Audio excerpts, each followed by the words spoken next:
नमस्कार दोस्तों।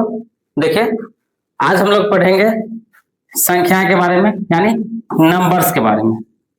ठीक है, संख्याएं कई प्रकार के होते हैं। ठीक है, उसी को हम लोग आज पढ़ेंगे।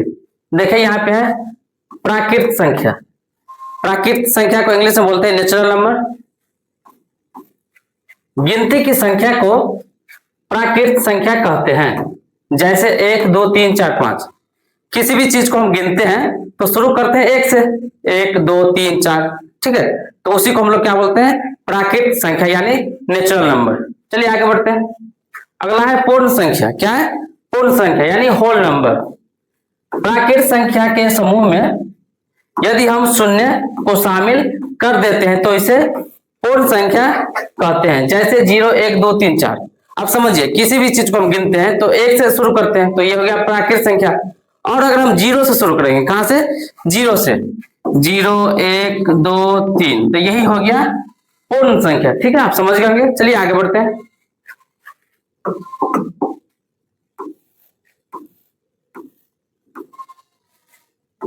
देखिए, अगला है सम संख्या। क्या है? सम संख्या। अच्छे से देखते रहिए आप।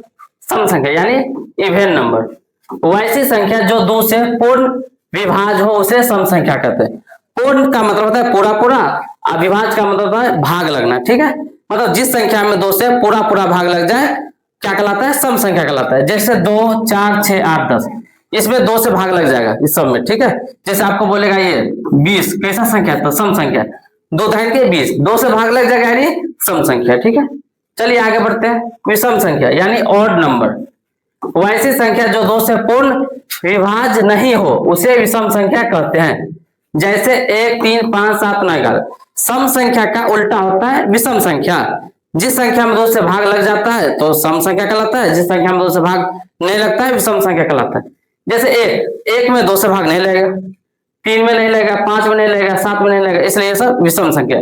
जैसे आपको बोलेगा 15 में भाग देंगे 2 से, 2 सत्ते 14, 1 से बचिए, तो पूरा पूरा भाग नहीं लगा, इसलिए क्या ये विषम संख्या। चलिए आगे बढ़ते हैं।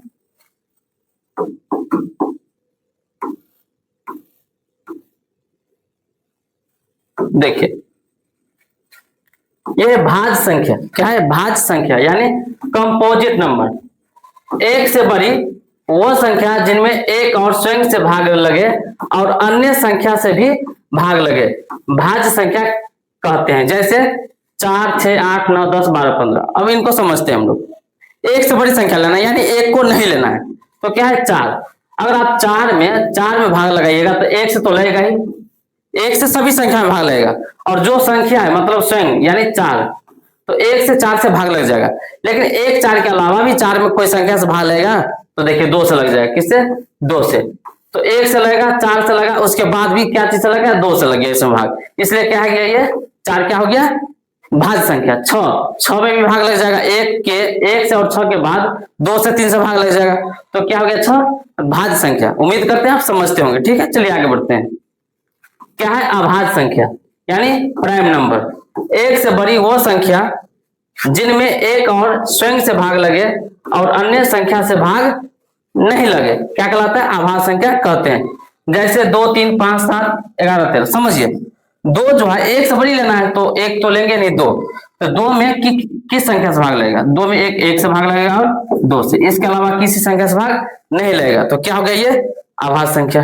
3 में किससे भाग लगेगा? 1 से और 3 से, इसके अलावा किसी संख्या से भाग नहीं लगेगा, तो ये सब अभाज्य संख्या को उम्मीद करते हैं आप समझते होंगे। ठीक है, चलिए आगे बढ़ते हैं।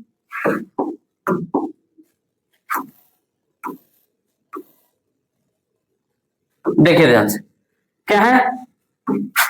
परिमेय संख्या, रेशनल नंबर। जिस संख्या को p/q के रूप में लिखा जा सके उसे परिमेय संख्या कहते हैं। जैसे 3/4 5/3 7/4 4 5 √4। जैसे 3/4 है, देखिए 3/4, तो ये हो गया p, ये हो गया q, तो p/q के रूप में हो गया ना। आप ये सर यहाँ 4 है, p/q के रूप में नहीं है तो बट्टा में कुछ है तो एक हम लिख देंगे, अब हो गया p/q के रूप में, हो गया ना। आप कहेगा सर ये रूट में 4 है, तो रूट में तो परिमेय संख्या होता है, लेकिन ये निकल जाएगा, इसको हम लिख सकते हैं 2 × 2, तो रूट से जो निकल जाएगा वो परिमेय हो जाएगा। बट्टा में कुछ है तो समझते होंगे आप। रूट से बाहर अगर कोई संख्या निकल जाएगा तो वह परिमेय नहीं होगा, ऊपर में हो जाएगा। चलिए आगे बढ़ते हैं। अपरिमेय संख्या, इरेशनल नंबर, जिस संख्या को p बाई क्यू के रूप में नहीं लिखा जा सके उसे अपरिमेय संख्या कहते हैं, यानी परिमेय का उल्टा हो जाएगा। समझिए, जैसे यहाँ पर लिया है √2, तो √2 जो है 2 बाहर निकल से जाएगा, रूट से नहीं निकल पाएगा, तो ये क्या है? अपरिमेय संख्या। ये भी अपरिमेय संख्या, ये भी अपरिमेय संख्या, ठीक है।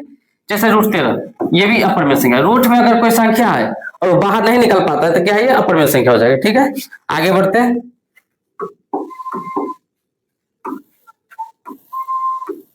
देखिए ये क्या है? पूर्णांक यानी इंटीजर, धनात्मक संख्या, ऋणात्मक संख्या और शून्य को पूर्णांक कहते हैं। अगर हम पूर्णांक की बात करें तो पूर्णांक में क्या सब होता है? ध्यान दीजिए, धनात्मक संख्या, धनात्मक संख्या, धनात्मक संख्या बोले तो पॉजिटिव इंटीजर, प्लस वाला, जैसे 1 2 3 4, ठीक है, ये सब प्लस में, इसको बोलते हैं धनात्मक संख्या। एक होता है ऋणात्मक संख्या, ऋणात्मक संख्या यानी माइनस वाला, ठीक है, नेगेटिव इंटीजर, जैसे -1 -2 -3, ये सब।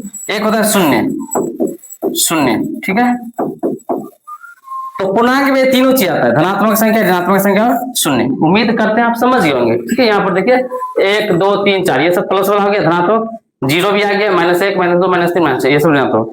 तो पूर्णांक समझ गया, ठीक है। धनात्मक संख्या, ऋणात्मक संख्या और शून्य को क्या कहते हैं? पूर्णांक कहते हैं, ठीक है। उम्मीद करते हैं आप समझ गए होंगे, ठीक है।